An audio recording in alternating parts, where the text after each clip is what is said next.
Okay, I'm going to call this June meeting of the Citizen Review Board to order. This meeting is being recorded. Hatisha, are you caller number 3? Not sure.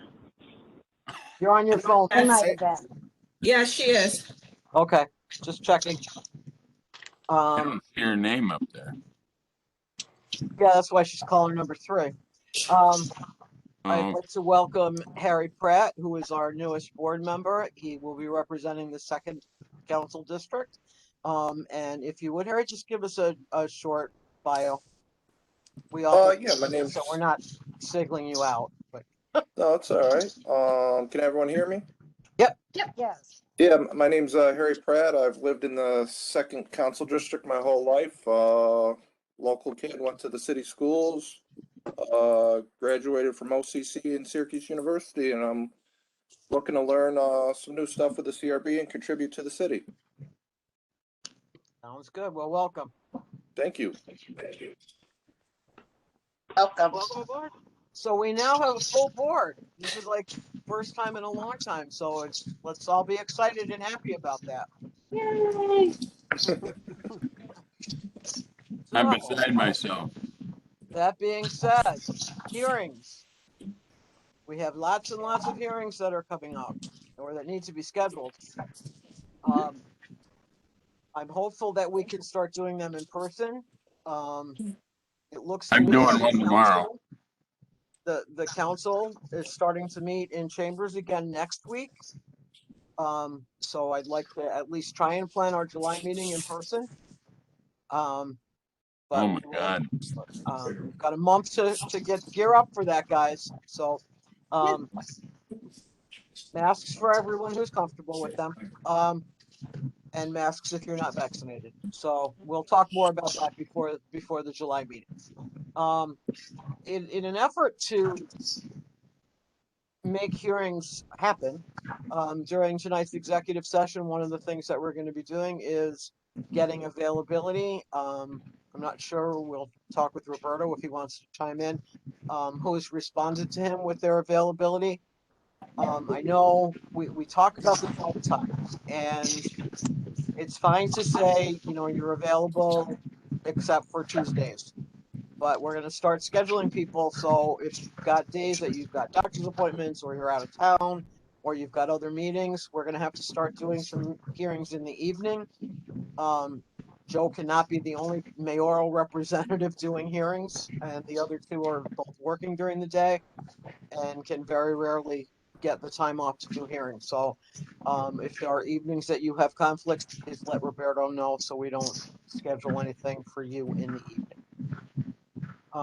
That being said, Raynette, you want to give the administrator's report? Certainly. So, good evening, everyone. We do have a calendar with regard to the hearings that we will go over and actually set some dates and times, as Lori just discussed in executive session, with the people, so that before we leave tonight, you will be aware of what days you have been scheduled for a hearing. And this is because the attorney, like prior to, would like us to give her dates in which the board is already available. We have tried it where we have attempted to do it where she gives us dates, and then we try to get board members available and complaining available, and it seems like we're on the end of falling short here in terms of once we get a date from her and us trying to finagle that. So we're going to try it our old way, in which we provide her with the dates based on the availability that you guys have provided, and see if we can rock and roll. As Lori stated, we are going to try to do hearings in the Common Council chambers in person, still maintaining that appropriate 6 feet that we would like everybody to feel comfortable doing, wearing masks. We should be able to be spread out enough in the chambers. If you did not get a chance to watch the Common Council meeting on this past yesterday, I believe it was, they have their desks spread out 6 feet apart. So that's how we will be sitting. even at the time of our meeting coming up in July, and even at the time of our hearing. We'll have everybody spaced out 6 feet for the board members, and then we have enough room in the common council chambers that we should be able to have the complainant in a space and also the officers in a space where we maintain 6 feet. So we'll begin to do that beginning, and we can try to see how we can start this month, but if not, then again in July, we will begin to do those, but we'll see how that goes. Cases. We have a total of 19 cases so far for the year of 2021. We received 5 new cases in the month of May. We have held 4 hearings since the last time we spoke. We have 1 more hearing tomorrow. And I'd like to report that the officers have attended the last 3 hearings in which they have testified. They have answered questions from the board members. They have also answered questions at times from the complainant, if the complainant was present.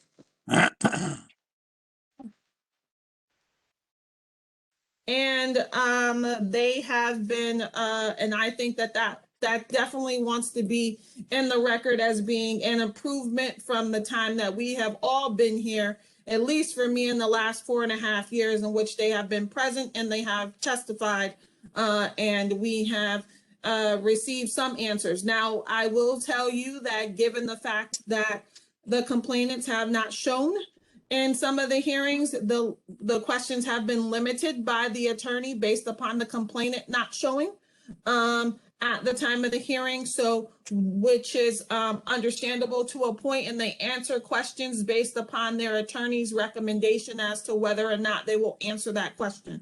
So we'll talk a little bit more about framing questions as part of our training in terms of how we can get the best results with regard to our framing of a question directly to an officer and things of that nature. But that'll be in the training. There is going to be a virtual NACO conference coming up, and there is also going to be an in-person conference coming up. In terms of those conferences, we're going to pretty much play it by ear, depending on the locations and the cost in terms of the budget as to whether or not we will attend or not, and basically the timing of it all. The Dago Law Group Use of Force Summit is scheduled for November 30th through December the 5th. And I may have a conflict in which I am unable to attend that conference. So we'll touch base about that a little bit more, but I just want to put that out there. The backlog of cases. So as I've previously reported, we have been working with the Office of Profession. We have been working with the police department and the law department in relation to the backlog of cases. With that being said, we have gone through numerous cases, but these cases still need to go through our CRB process. And as of right now, we have been focusing on the cases for which the 18-month time frame has not expired, which those have been on the forefront of our agenda for cases rather than those that have been backlogged. If I want to tie this into the budget request, which was on the agenda, the reason why we have been focusing on those ones that the 18 months have not expired is because it's only me, of course, doing the primary investigating, and we have the part-time investigator. And it, to me, is more important at this time to get to the ones that we could have, direct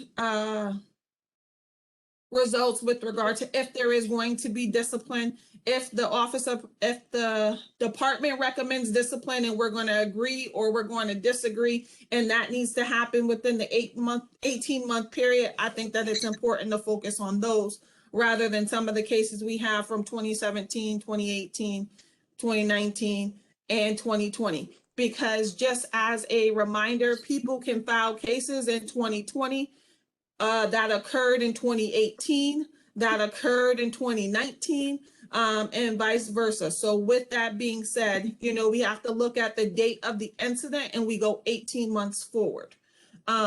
So it's important to just pay attention to those dates. We will be reviewing one extremely long case in executive session tonight for the opportunity to have heavy discussion and to also discuss the hearing, the needs for the hearing and some other things. So that is the end of my report. Dan, I saw your hand. Yeah, the last I knew, we were working on having that guy who gave us the training session down in the lobby there. How is that going? Are we going to get him back, or is Well, that? we were waiting to see when we had the full board, and now that we have the full board together, because it did not make any sense to have training without all the new board members being able to attend. So now that we have everybody sworn in and everybody's ready to go, we will plan to try to have the training in July, August, somewhere Okay. around in there, and get his availability for that. I was going to talk more about that in board development and training, but we'll go ahead and finish with that part right now. And in conversations today with the police liaison committee, we talked about more training that the board can receive in that 1 day long training. And which we can have Mark Russing come back and provide us with some additional details with regard to certain things in terms of our policy and training recommendations that we have made for the use of force policy, the body worn camera policy. We can get updates with regard to CIT, and we can get other updates coming up. I will say that there is going to be another civilian academy later on this fall, which we will recommend that it's a mandatory training for the board members. And they say that they're going to make this one more robust than the last time, and they're going to change the format a little bit more. The only Good. thing I'll chuckle about is hopefully nobody will get shot in the back of the ear like I did the last time. So I hope robust doesn't mean more injuries for the board members. But that was just me. So That's exactly let's what hope. it means. I Gear just, it up. Yeah, I'll put some tape around my earlobes and all types of stuff and remain 6 feet. So let's see I if will we say can. that I did think that the last one was pretty robust, so I'm not really sure what they're gonna add to that. It's kind of scary to think about it, but for those of you that have never been to it, it is really very it's informative. fabulous. And you learn a whole lot about, I think, why the police do what they do many times. I feel like I learned a lot when I went, so it's fun. Me as well. Me as well. Definitely, it was very informative. It takes you inside what their duties are as a police officer, and gives you some insight, even physically as well. Some of the things that they take you through give you insight as far as that's concerned too. So there's definitely something that board members should definitely sign up for. I've taken it once. I hope I can do it again.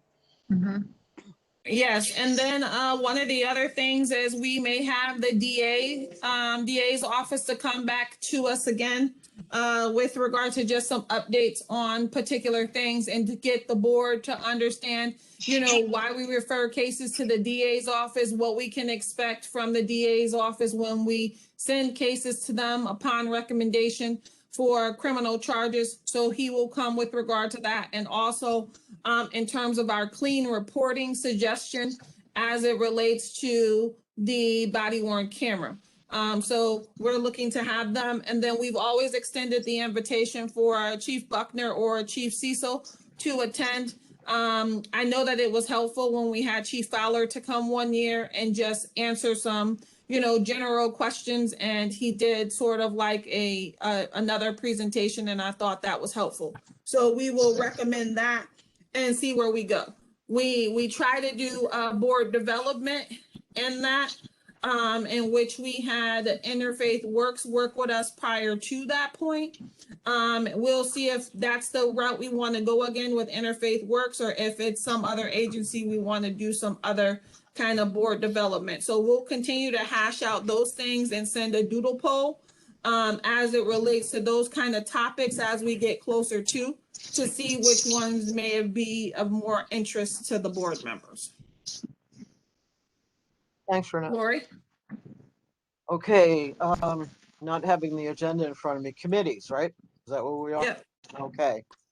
So as Rainette said, the police liaison, well, she didn't say who it was, but the police liaison committee met today for our quarterly meeting. I thought it was a pretty good meeting. I feel like it's been longer than a quarter since we met, but it wasn't. I did look back and double check that. I'm just trying to look at the chair because I wasn't sure where we were. Okay. We talked about our recommendations, and I think Mark Russin had some good points. For those of you that don't know, when Renette does the reports, whether they're quarterly or annual, she includes in there all of our recommendations. And there are some recommendations that we've made over the years, and the police department has not implemented them.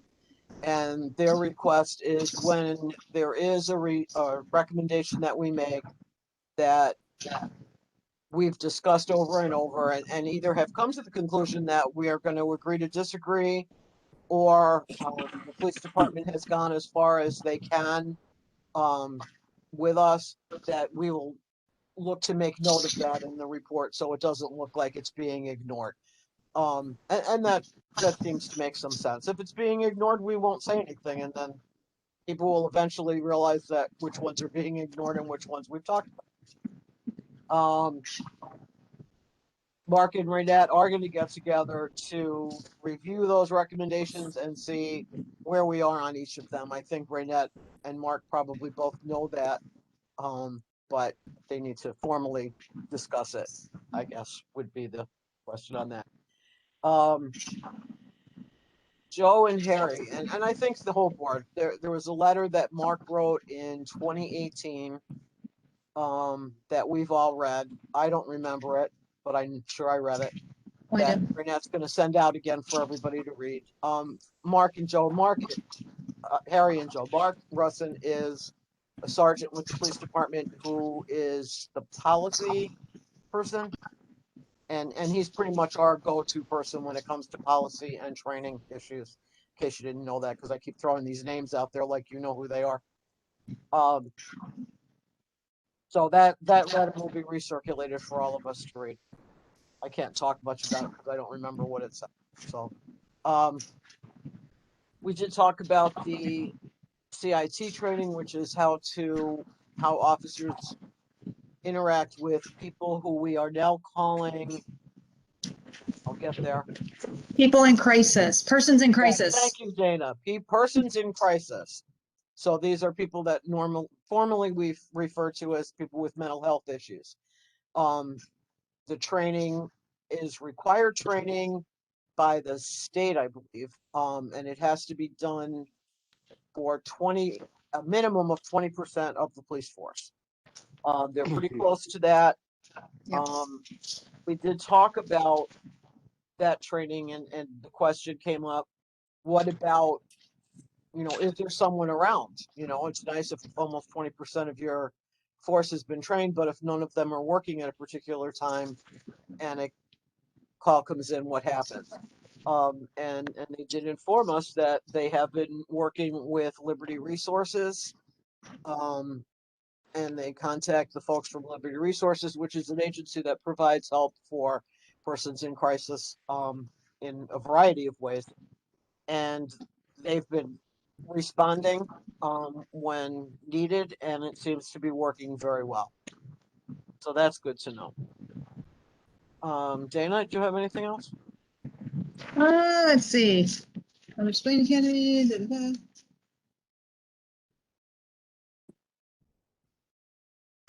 We talked about Renette perhaps taking the 40-hour CIT course, or at least seeing what's in it, so that we can change our expectations of the police department based on how they've been trained.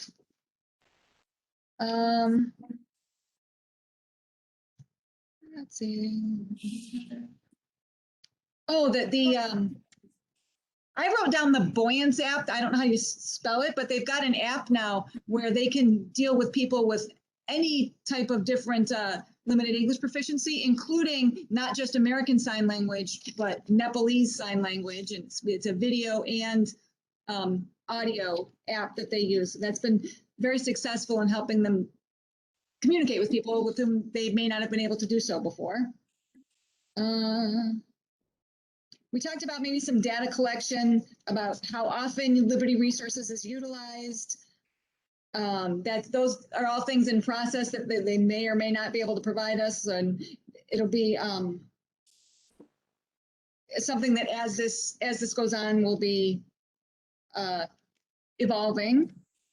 We talked about the Officer Wellness app, which seems to be very successful. Their utilization rate and is pretty high, and they are talking about releasing data from that without compromising anyone's privacy or anybody's confidence in the app, and that perhaps we would have verbal reports on how that's going, just in general, rather than actual numbers. And we talked about how one of the big complaints from the officers is that they don't understand why we're continuing with the hearing when the complainant doesn't show. And those are some conversations we'll have going forward. Renette explained that's definitely, regardless of officer discipline, we also have this huge responsibility to make policy recommendations, and getting the full story about everything is important regardless of who's there. So those are some conversations that still need to be had, and we'll go on with that. And Cliff had talked about maybe having us explain that to the officers, which I think is a great idea. And let's see. There was one other thing. Hold on. What was the thing that they said is something they can't change because it's a law? So it's with regard to our recommendation for the mental illness from IACP. They have advised us previously that based upon New York State Department of Mental Health, that they set their criteria for what they have to do as it relates to that particular training. So although the IACP app has some different wording and some different recommendations, they are bound by New York State law to keep that policy. And he suggested that we look at their policy and then put IACP side by side, and he thought that it would overlap. So we will look into doing that. The only correction I would say to Dana is with regard to CIT, we always may have higher expectations of officers than what they are trained to do. So I don't want to make it seem like we look at their CIT training and now it's going to make our expectation a little bit lower. It may give us a better understanding of what the training is that the training received, but our expectations may still always be high. Thank you. As in, them maintaining professionalism no matter what. Like, they may not train on that, but we're always going to say you need to do that. So that was the only thing that I would say. And the rest of the stuff that Dana stated, other than the fact that CIT training has now been able to be conducted by the department. They have internal trainers, which has helped them to reach the 20% department threshold quicker than they would have, because the previous requirement that was given was for an officer to be on the force at least, I think it was between 3 and 5 years, which would mean that rookie cops that come on the street would not have this training for quite some time. And given the fact that more than we want to recognize persons in crisis are calling the department for assistance, or people involved with persons in crisis are calling the department for assistance more often than we think. And so with the department not being fully trained or waiting till a person is on the department for a number of years presents a problem. And so they are trying to work to make sure that when people are responding to a person in crisis, they get on the radio and say, hey, do we have anybody with CIT training available to come to this call? They also do that for other scenarios that they wanted us to know about. And so they'll continue to try to do that. And they are working to try to see if Liberty Resources is able to get a mobile crisis team that is kind of like working the same shift as the police department for situations like that, because they seem to have a better result and outcome with Liberty Resources responding with them. So that is the goal. I saw your hand, Dan. Is the policy of which you speak contained in section 941 of the mental hygiene law? He said he was going to send it to me. Okay.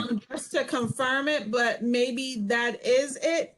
And he was also going to send me the information about the SROs and the school information officers, the protocol for that, because that's been one of our recommendations as well, as to how those individuals get picked and what type of training they are receiving when dealing with individuals in the schools.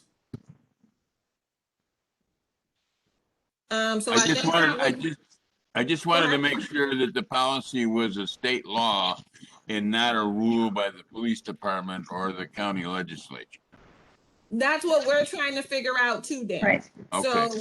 So that's what we're trying to get at, is whether or not this is like, hey, this is how we've always done it, boss, or let us see the law.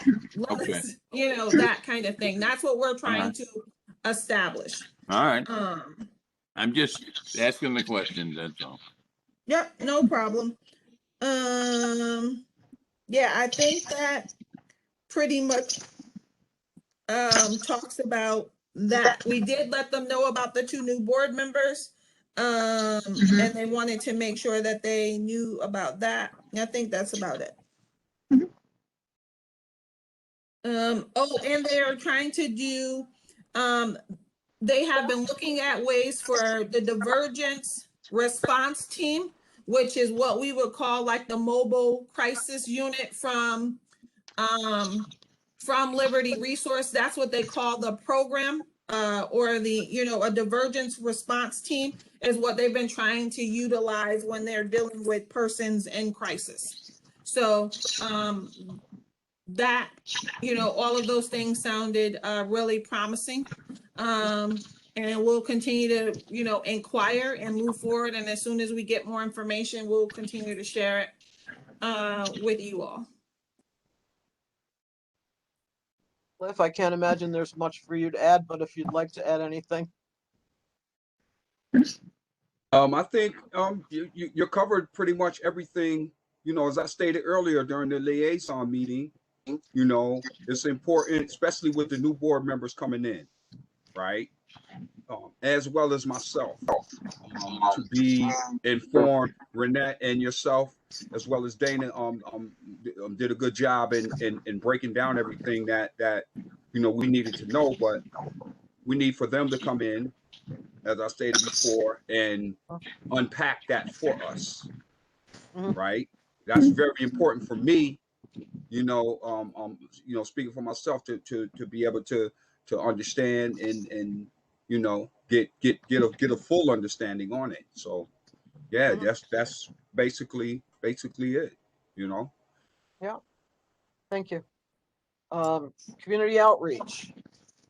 So you have the list. We have some tentative dates for community outreach that are events that we just recently have been notified that they are moving forward.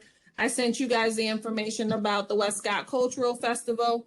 They're doing that this year? I didn't get it. Yeah. It was sent to everybody, Ruth. Ruth, did you change your email address or something? No. Okay, Okay. so it was sent to everybody with regard to that. We also need to continue to promote the Interfaith Works Duck Race. And they have some flyers or something that they're going to drop off to the office between the next day or two, to provide to us. I sent you guys those links as well so that you can put those on your Facebook page, and promote it, because it can be utilized as a donation for the CRB. Yes, Dan? I missed the answer to the question of whether or not they're gonna hold the Westcott Cultural Festival. So I said yes, and I sent Okay. you guys out the information in an Oh, all email. right. All right, well, I missed it then. Yeah, Cynthia? Hey, Nat, could you, how easy is it for you to see when you sent it to us? Because I don't remember, because I would put it on my calendar, because I most likely be doing that, being that it's close to my house. Mhm. Or if it's easier for you to just send it to me again. So I sent it on Tuesday. I sent Okay. information about it. Applications are now being accepted. It looks like we were going to get more information about the application, but it just said that the applications were going to be accepted. It's on September 26th, 2021. So we need to let them know whether or not we're going to attend. And so I would recommend the same thing that I do always for people to sign up for hours to attend. You can sign up for setup if you're not going to be able to attend all day, or you can sign up for, an hour or two. There's 11 members on the board. It should not be just one person having to stay the whole 11 hours. I'll take the first leg. So Yeah, we'll I'm have a sign up sheet and we'll go ahead and do that like we've been trying to do. And we'll discuss that more. The Interfaith Works. One second. June 26th, but I'm not really sure how that's happening. So when you get those flyers and postcards, could you let me know and I'll come see you about them? Yes. I just want to say I took from the Citizen Review Board page where Raynette posted the link about that event. I took that event and created an event on my Facebook page, and got quite a few people who are friends of mine that bought tickets. For every $10 ticket that one of us sells through that link, person gets a duck in the race, which if anyone's been to the event before, they just put a bunch of plastic ducks in the creek and whatever. Yeah, duck it's comes fun, in though. first wins. Oh, it's a lot of fun. So for tickets are $5 and $10. For every ticket that's sold, the person that buys it gets a duck in the race. If it's a $10 ticket, we will get a $2.50 donation to the Citizen Review Board through the Interfaith Works. So I'm encouraging people, rather than buying, two $5 tickets, to buy a $10 ticket so that we can get some money there that we can hopefully use to buy things to give out at our events. Pay the board members. Yeah, that would be a good thing too, Jan, wouldn't it? So if anybody, just keep sending people to that link, and it really works. So, I hope to find out if they had talked about, they weren't sure if it was going to be virtual, if it was going to be in person. I would think that they should let us know very quickly which it's going to be. There's also the Jubilee Homes event coming up on June 20th from 4 to 7. I'm assuming, is that the one that's on South Avenue in Jubilee Park? Yes. Okay. We usually set a table up there. They have a band and different tables, and families come and have a great time and get information. I'm available, but I feel the same way about that as I do about the Westcott Fair. I'll do it, but I really don't want to do it for 3 hours.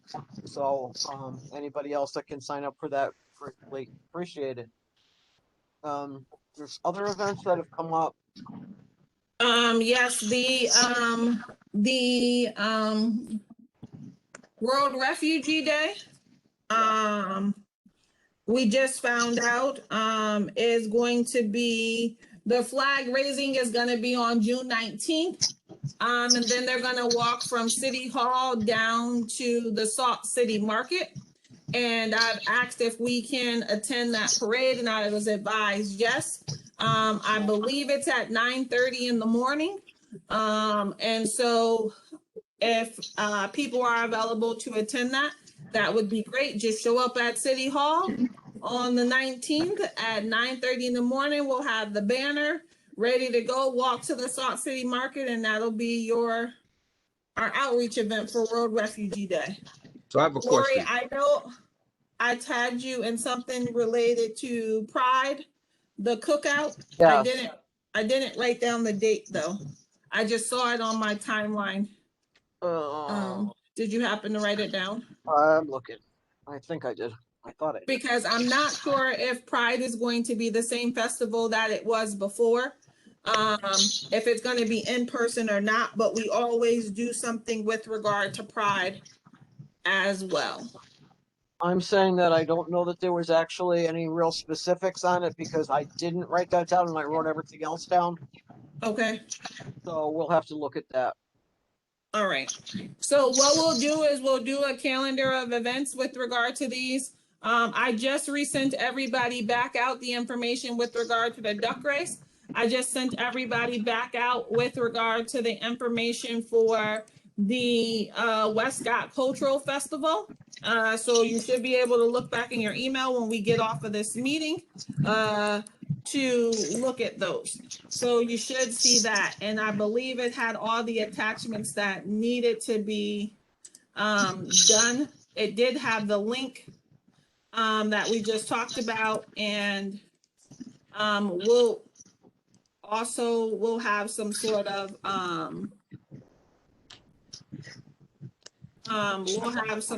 other conversation with regard to it. Okay. Renette and I did do the march on the anniversary of George Floyd's murder. We walked from a church on Willow Street to the public safety building.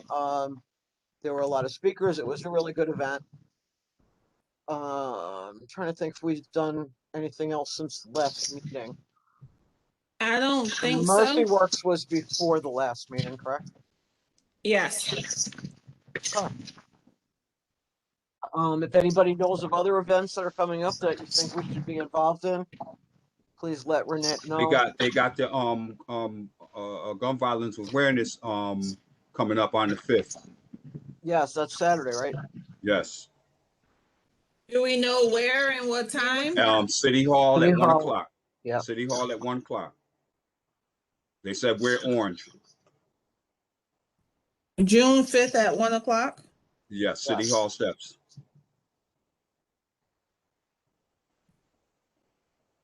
And you sign me up for all of the outreach. Thanks, Cliff. Okay, what other committees, Renette? You have the list in front of you? The other one would be government relations. The only government relations I have is causing me more work. So as we know, the AG's office is still investigating the Syracuse Police Department. So with that being said, I have had communications with regard to documents that they would like me to produce, and explanations that they would like us to produce. So right now I have to produce all the 2020 cases that were processed by the CRB board, which is a task in itself. Were they subpoenaed? Say that again? Were they subpoenaed? From the AG's office, I don't get a subpoena, I get a directive. Would you like to write a letter, Dan, and ask the AG's office to subpoena the CRB for records? Well, I think we shouldn't give away anything without it being subpoenaed. So again, Dan, would you like to draft a letter to the AG's office and advise them that the CRB needs to be subpoenaed for records? Drafted, I don't like it, but I will. So again, I received a request from the law department from the AG's office asking us for all the 2020 cases that the CRB has processed. We have had questions Oh, wait a minute, related. that came from the city law office? Yes, from the AG's office to our Oh, office. well, Would you like a subpoena still? we might have to give it to them and they can do what they want to do with it. So I think that's the way I understood it to be. Okay, yeah, so that is, yes, that's how it happened. So the law department contacted us. I'm assuming they were subpoenaed. I'm assuming that because we are under investigation by the AG's office, that anything the AG office asks the law department to provide, if it includes the CRB records, then we are providing it. In addition to the confidentiality matters that we've discussed numerous times. Well, 58 has been repealed. And I don't know that I have a confidentiality matter related to the Attorney General's office. Well, we're not dealing directly with the Attorney General's office. We're dealing with our law department. Which is our attorney. Yeah. So I don't know, Dan. Would you like to draft a letter to the AG's office and ask them to subpoena us to provide the records? I think we should call Kristen first and see if they're being subpoenaed. Well, Dan, would you like to call Kristen at the law department and ask her whether or not we're being subpoenaed? Since nothing would give me more pleasure. Okay. You want the telephone number? You ready? I can look it up. Okay. So that is about 65. That's about 65 cases that we need to produce to the law department for them to get to the AG's office based upon the AG's office request for the CRB records. All right. Wow. Then we have been responding to FOIL requests. We have a new FOIL request that's supposed to be over to the law department by the end of the week. Who's And the so FOIL request from? the media, Well, you have, Dan, would you like to ask the FOIL department at the law department? When I call Kristen, I'll talk with her about it. Okay. Okay, great. So that's what you're going to do. And by that time, I'm going to have provided our attorney's office for all intents and purposes, other than when we have a conflict of interest, the documents that have been requested, because based upon FOIL law, the law department receives the FOIL request. They then review it. They then acknowledge the fact that the FOIL should be fulfilled by this particular time, and they send Raynette an email and say, "Hey, Raynette, we got this FOIL request. Can you get it to us?" So we're working on that. On another note, we did have, as you know, I have been appointed to the committee with regard to the police reform plan for the city. And so we had our most recent meeting last week, I believe it was, in which we talked about what's the timeline for them to complete certain parts of that reform process. And so as we were directed in our police liaison committee, some of the policies that we have previously made recommendations on have been inputted, and a release of those policies will be happening by the end of this month. So that will be occurring, and I'll keep you guys abreast as to some other things as it goes on, but I would like to report that we did meet. I did share with you the rest of the members of the committee that are on there. Ones from that have been community, that the law, who is it? It is the Common Council Public Safety Committee Chair. It is also members that were appointed by the council, somebody appointed by the council, me, myself, and things of that nature. So you guys have the list. I sent that in an email as well. And I think that's enough for committee reports. Okay. I don't see anyone from the public here. You?